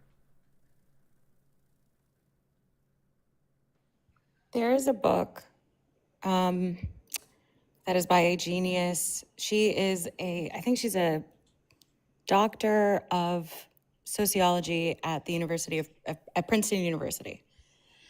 And she wrote a book a few years ago called Viral Justice. And in it, she talks about epigenetic changes to Black Americans' DNA. That is a way we can scientifically track the trauma of slavery, right? She also talks about her personal upbringing. She talks about the way that government has failed her, policies have failed her, and the people that look like her. But she also says, I have a PhD. I was able to do all these things, and it wasn't because I'm somehow gifted. It wasn't because, I was a charmer or anything like that. She's like, I just had the imagination to dream bigger for myself. I worked really hard at what seemed like crazy ideas that were never going to come true, with realistic goals, with realistic tasks. And then she wrote a really short book called Imagination, a Manifesto, which, if you're feeling disenfranchised and like you have no energy to do anything, please read that book. It is so short. We should do a book club with it. It is incredibly motivating. And it paints the world in a completely different light. You hear all these white women on this app talking about manifesting the future that you want and acting as though that world already exists. We're seeing the government do that right now. This administration is actively manifesting the future that they want by pretending it's already happening. They do things that we say, hey, that's illegal. Hey, you can't be doing that. And they don't care, because they're busy imagining the world that they want and building it with realistic tasks.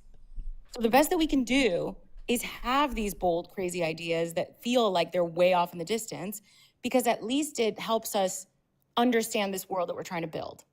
Because what they're saying, they're saying when they do things that we, and we're like, hey, you can't do that. What they're basically saying is, what are you going to do about it? Yeah, we don't even know. And the reason they're willing to do it is what we have shown is what we're willing to do about it is nothing, is complain. That is as far as a majority, as I wouldn't say a majority, that's as far as enough people on the left are willing to go, is the complaining. And because of that, you have a lot of people that don't end up voting at all, that just complain, there's a lot of things that end up happening because of it, but there's enough that it has allowed them to stay and grow in that power. They know that we feel disenfranchised. They know that we don't know the system well enough to understand how to affect it. And they're going to act with impunity until actual consequences come. But guess what?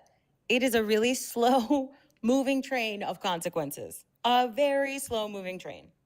Kia, you wanted to jump in? No, you guys are good. I'm over here. I'm struggling. Oh, I saw your microphone go off a couple of times, and then it's the first time I've seen your microphone go off, so I thought you were trying to get in. Rocky's like on all over me, like literally. So if you randomly just hear it, you hear meow, it might be her. Yeah, and getting back to the idea that I was talking about of going into places where you're not going to, when you're going into a 70% Republican county in North Carolina or Georgia, you're not going to flip that county, but the goal should be to get it down to 65, 63%. You do that enough, you're going to start winning elections. And the other side learned that. How do you think Florida really flipped? How do you think Florida went that way? Because the Republicans invested a lot of time and money in Miami-Dade. And what they pulled off was, frankly, remarkable. And they also spent a lot of time and money in the 5 Southwest Texas counties, all of which were solid blue, all of which have flipped red, all 5. So it's doable. You're not going to do it in the first election, but you're going to be planting seeds, and you're going to be taking 5% here, 5% there. That's the way you build a majority coalition. I will say this, because I was listening when I took my son to work. I was listening to the new episode, and I think I got like 10 minutes left. And I one of the things I agreed the most with her is, and she was saying like what Scott's speaking about. And, what I had said previously is that, the needs of people out there in Idaho are different than the needs of the people in New York City, or different than the people of the needs in North Carolina, and you got to speak to your constituents. But I applaud the fact that even though she has lost, she is still fighting. She's still showing people that I think sometimes they just feel forgotten, and that there is somebody that's worth, trying to fight for you. I know Bex often talks about how in Missouri, how so many people don't even run for Dem seats because they feel unsafe. And that's crazy. Yeah, that's a good point, and that's the point you made 3 months ago. And, I'll give you an example of where it didn't work, but it was still a good idea.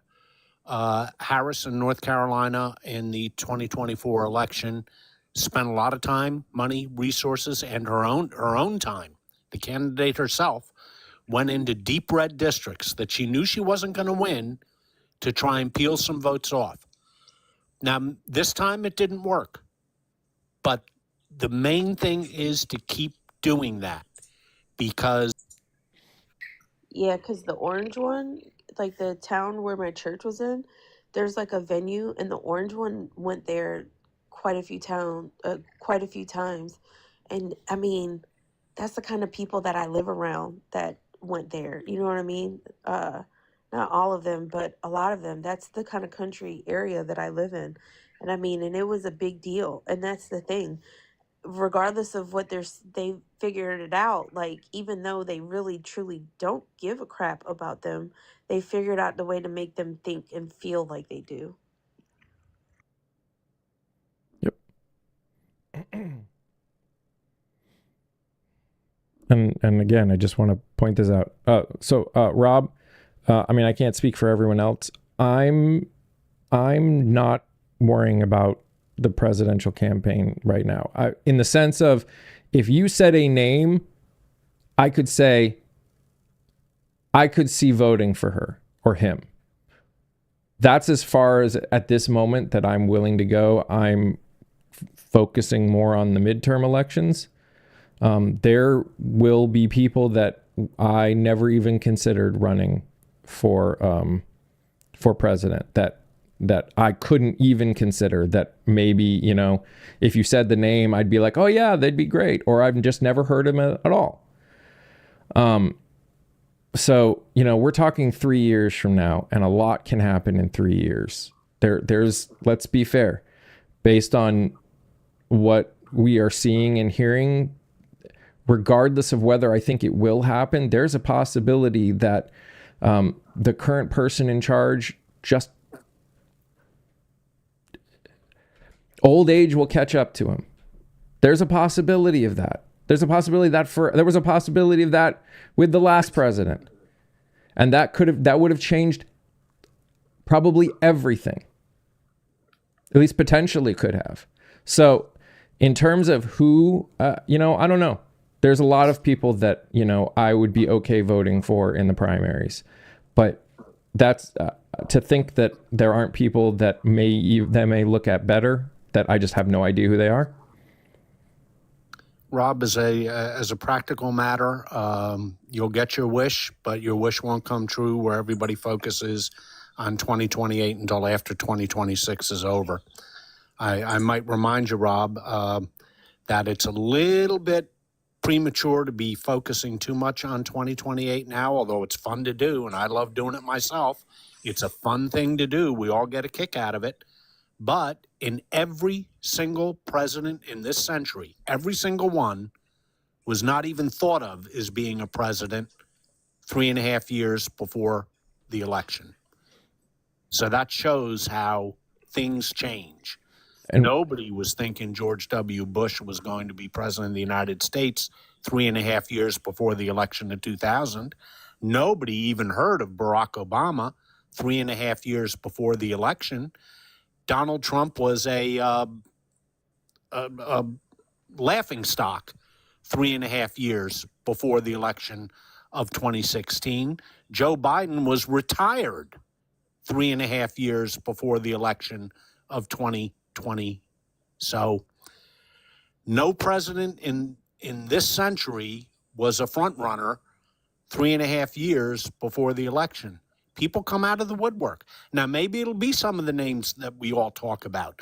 Newsom, Mayor Pete, on the Republican side, Mr. Vance or Mr. Rubio. You know, maybe it'll be one of those. But don't be surprised if it's somebody we haven't even thought of, because it happens all the time. And our focus should be on the midterms right now, in my opinion. And I want, where is it? So in terms of the farmers, yes, I agree. Bonnie and Haley talked about, and I've got a mutual, Westmoreland, who talks about farmers all the time.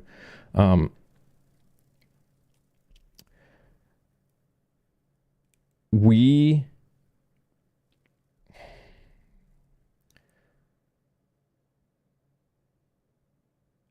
need, that's one of the reasons that I push for getting rid of the Electoral College, and I push for ranked choice voting, because the reason that rural counties, especially in non-swing states, don't get a lot of traction is because we have an electoral college. And because of the way the electoral college is set up, it ends up being that 7 states are focused on. And it's crazy to me that so many people vote against that idea, when that, if we went to a minimum ranked choice, if not getting rid of the electoral college, that would actually open the door for all people in all parties to go to as many districts and areas as possible, regardless of whether they are historically red or not. Yeah, I agree, Mike. And just for, I know you know this, Mike, but for maybe some people in chat don't, the odds of change of getting rid of the Electoral College anytime soon are slim and none. And Slim just left town because you would have to change the Constitution to do that. What people don't talk enough about is ranked choice voting, and that could be implemented tomorrow. And that would be a game changer that we can actually accomplish. Hopefully there will come a time where we have a constitutional convention and we can finally get rid of the Electoral College, but that's not doable right now. 3/4 of the states would not agree. But ranked choice voting is something that could be implemented tomorrow.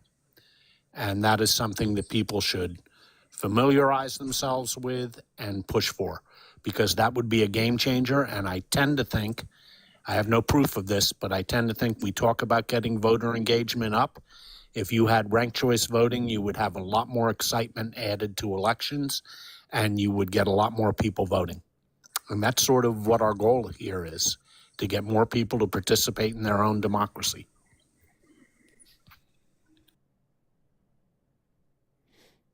Wish you could do it. And again, yes, a lot of us wish we could do ranked choice. And the way you do it, when people run, you say, will you, what are your thoughts on ranked choice voting? And if they are for it, those are the people that you want to get on. Mike, could you explain it? I know you do all the time, but you do it better than anybody. Could you go over what ranked choice voting is? Because I know some people in chat may not be that familiar with it. Sure. Arguably, it does exactly what it says. Basically, instead of, and often cases, instead of having only one choice from even a party, it kind of depends on how you set it up. But instead of having just one choice, basically all the choices go up. And you rank them based on who you want the most. So arguably how you consider in a primary. You rank people. And so the person you want the most, your choice, you put a 1 on, and your second choice, you put a 2, 3, 4, and you just go down the list. If you don't, if there are people that aren't even an option, I believe you can leave them blank. I'm not exactly sure if you can or not, but, and they tally everything up. If nobody hits that 50%, then whoever's at the bottom, whoever put the person at the bottom as their number 1, then they look at their number 2, and then they add everything up. And if it's still not 50%, then they look at whoever's at the bottom. Whoever put that person as their number 1 or their number 2, they look at their number 2 or number 3 and add them up. And they just keep doing that until someone hits over 50%.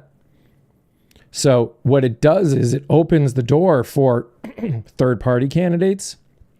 Although until we get rid of the Electoral College, third-party candidates would still be dangerous in the presidential election. But for every other seat, it would open up third-party candidates massively in this country.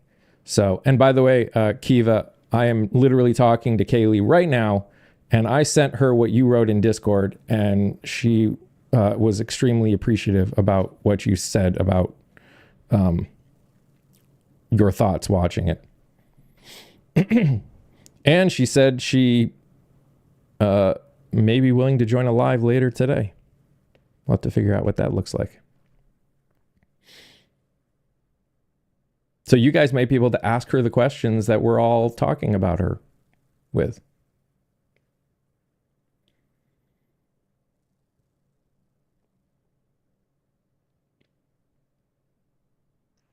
Yeah, when I finished, like I was listening to the conversation, and there was a lot. I pretty much agreed on with everything. I need to probably go back, and because there was just one part that I slightly disagreed with or had a different view. But now that we've been having this conversation and the way with my head feeling, I've totally forgotten. So I'll have to go back. But I appreciated her viewpoint. She's definitely the kind of candidate that we need running out there in those states. You know, I loved her messaging.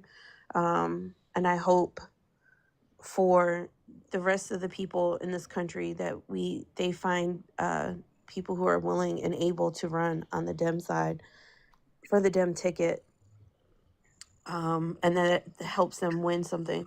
I have a question though. Wouldn't it be though if we get all of these independents and all of this stuff everywhere, but they can't become the president? Do they risk? Do they risk upsetting their quote unquote base because they wouldn't be able to run as a third party for the presidency? So I think if what you would see if we got rid of the electoral college and had ranked choice voting and things like that in terms of the presidency, you would see the system that we have currently. So basically, the electoral system we have currently basically requires to be only two parties. I think if you open that up, I think more people than we are willing. Then I think you'd see a lot of people's eyes open to the idea of third party if they felt that there wasn't a real downside for voting for a third party. Well, I mean, if you're looking at it long term, Mike, if you, let's say you had ranked choice voting and you had, instead of zero or excuse me, instead of two senators who were independent, although they caucus with the Democrats, but you had 20, 30 senators, 150, 200 in the House of Representatives who represented third parties as opposed to just being independent, not being a party, but an actual third party, then it would become thinkable to have a third party win the presidency outright. Yep. That would become thinkable. Whereas right now it's just not thinkable. It's, you know, Jill Stein and her ilk are really just spoilers. But it would become thinkable. I'm not saying it would happen, but it's on the table. Yeah. Because once you crack that glass ceiling and you start let's call it the Federalist Party. I don't know. I'm just making up a name. Let's say you had 20 Federalist senators and 100 Federalist representatives. That's a real party. And that counts. And then they would be considered electable on a presidential level. Vegan Yoga Mama, you know, why he spent the time that he did in his monologue on what he did, I can't say. There's lots of possible reasons. I don't personally think he felt like a sympathizer. I felt like he talked about exactly what he did. I mean, he did put a tweet out and then he talked about it. I don't know. I think we're reading too much into it. That's me personally. I think who knows what the conversation was on the background? Who knows what concessions he got? Who knows? There's so many ways that this could have gone. I feel like we're reading too far into it. But that's me. Maybe I'm wrong. I think the only thing I didn't agree with, like, because I watched it, the only part that kind of gave me the ick feeling was when he said at the end, which, if that's the kind of dude, like, you could tell he was feeling it. If that's the kind of dude like he is, okay, no hate on him. It just gave me the ick when he was talking about how when old girl said that she forgave the perpetrator or the suspect, we'll say suspect is a better word, saying that he forgave him, and I was like, I didn't see like hardly any of that. I just happened to see a clip of it when she said it, and I was like, it just came off as so just theatrical to me. Oh, Maybe. Absolutely, it was theatrical. She's literally an actress and a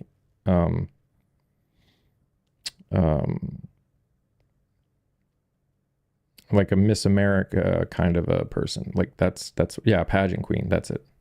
Yeah, and she was on a reality TV show too. Yeah, Feels she's an odd duck, but I'll leave it at that. had to do it or no reinstate. I mean, that's possible. Again, we don't know the conversation that was had. The fact is,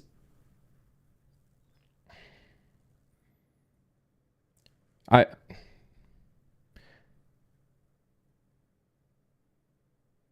think it's really easy to just jump on anything that we don't like.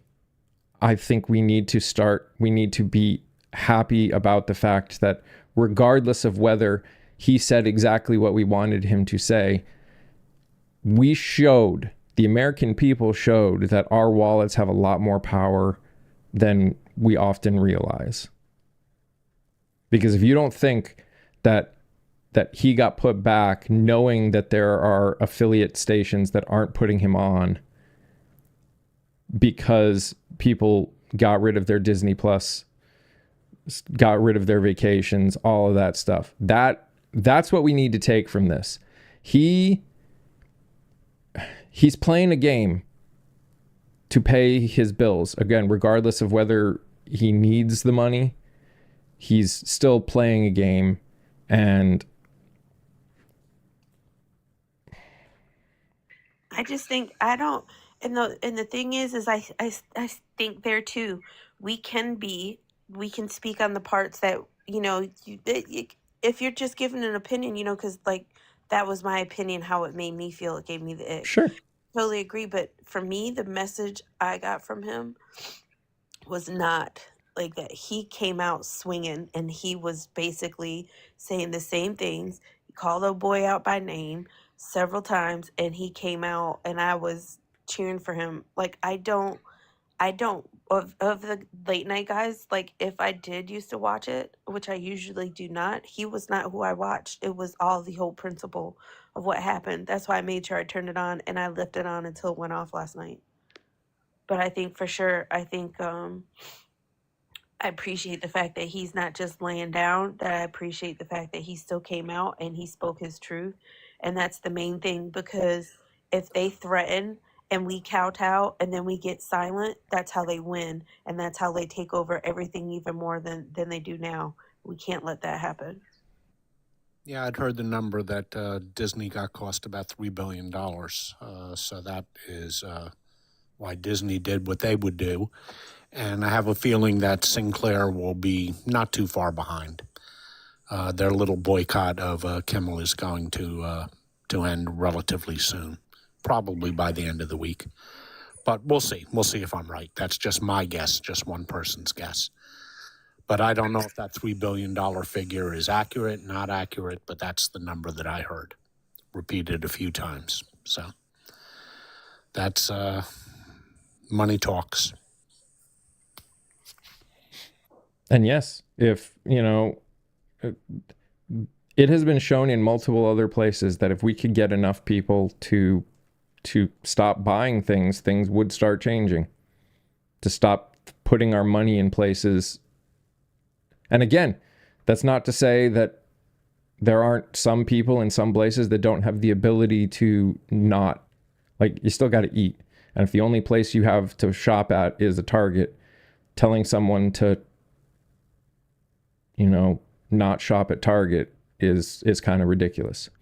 But there are ways that we all can do it in our own way that could cause the change that we want. A lot of people just aren't willing to put themselves in that kind of situation.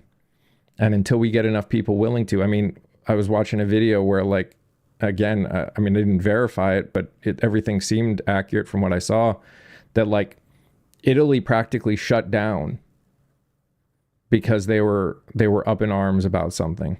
They literally everyone just basically was like, we're not buying things, we're not shopping places, we are literally shutting everything down. France does it all the time. Is it a good thing? There's a reason France is dealing with some major money problems, but the fact is they are willing, they are standing up for what they believe in, and the government is potentially in a no-win situation, but they are still doing what the people say because they have the power. Well, take a look at what happened in Ukraine when Zelensky tried to get rid of the Anti-Corruption Commission. The people of Ukraine, in the middle of a war, put their own lives at risk and marched against President Zelensky, and he backed down right away. So people do have power. Us being big, I would argue, Catwoman, just means that it potentially, well, not potentially, it will take longer for us to get to that point, to get that number that is necessary to tip the scale. That's what being larger really ends up doing. Not that it's not possible. It's just, it doesn't happen in the same time frame as it would in smaller countries. Because it's still all about percentages. If enough people do it, they will listen no matter what. We just haven't hit that number yet. We're getting there. The No Kings music festivals. If you think that it didn't open some eyes at minimum, was it enough? Obviously not. Well, the largest one-day protest in America. Oh, you can't say that word. Largest one-day festival in American history.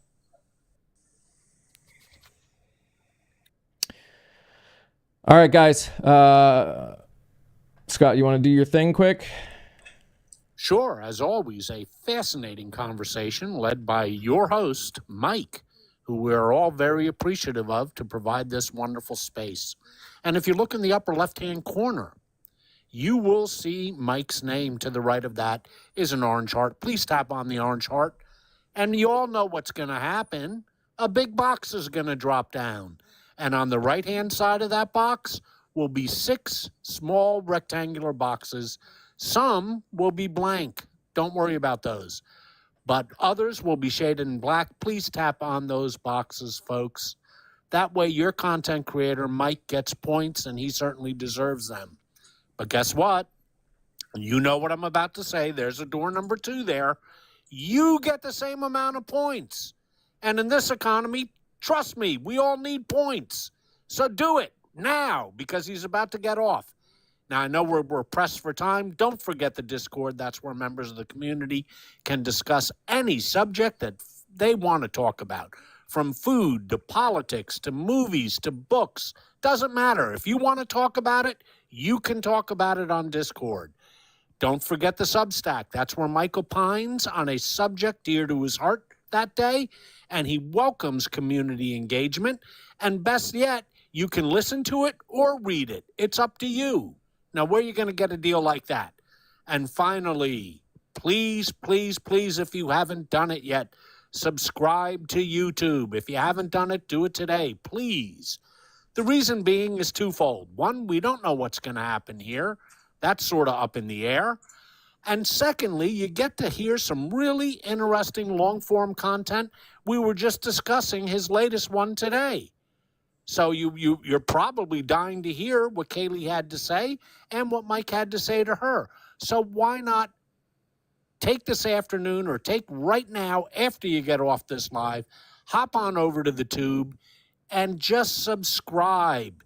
Listen to 1 or 2 of those long-form content things that are on various subjects, usually political, but not always. I think you're going to enjoy it. Give it a try, please. And just as a quick statement, so I mentioned it quickly in the Discord, but we were worried about what the reaction or what the realities would become if we, when these new terms of service and guidelines and everything came into existence. The best video that I've performance-wise that I've had on here has already been demonetized. It's in appeal, but it's been demonetized. Which means, the best chance of, you know, me being able to keep doing this if that's the reality. And if you look at the video that it did it, it was not, I mean, I work my butt off to make sure that I stick within the safety net. so I don't have to deal with this. And if I have to change what I said on, you know, after that one got demonetized, I'm in trouble. It's just a reality. I mean, I was blessed to have some very, very generous people so far that have made it possible for me to start the process of repairing and replacing broken equipment. And that is the only reason that happened. I would have been in trouble if it weren't, because of the way things have changed on this app. So that's why we're doing so much of a push over to the tube, because the tube is, you know, it's another place that I can potentially get monetized. I do, Patty. Thank you for everybody yesterday. If you weren't here, we got that push and we hit the 1,000K followers on the Tube of You. We did. So thank you for those of you guys that were here. I hope everybody has a great day. Thanks, brother. Thank you. And I love you. I love you too. Patty, if you go into the bio, there's a link to it in there. But I can also send it to you. But if you go in, if try there, and if you have trouble finding it, message me, and I can get that to you. And Kia, great seeing you, and please feel better soon. Yes. Kia, you don't like tea, right? No, tea comes from tea with honey. Tea with honey really helps your throat.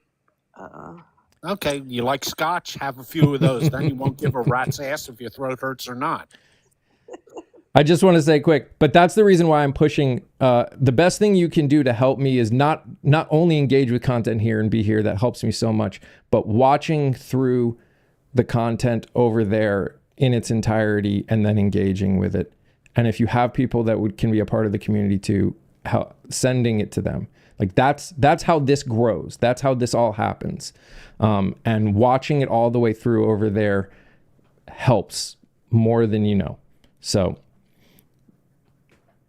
all right, guys, thanks again. Thank you for the likes, the shares, and the gifts. You guys are awesome. Again, you know, yesterday, today, everything. You guys just make it just so awesome to be here and do what I do every single day. So thank you so much. Thank you to my mods. You guys rock.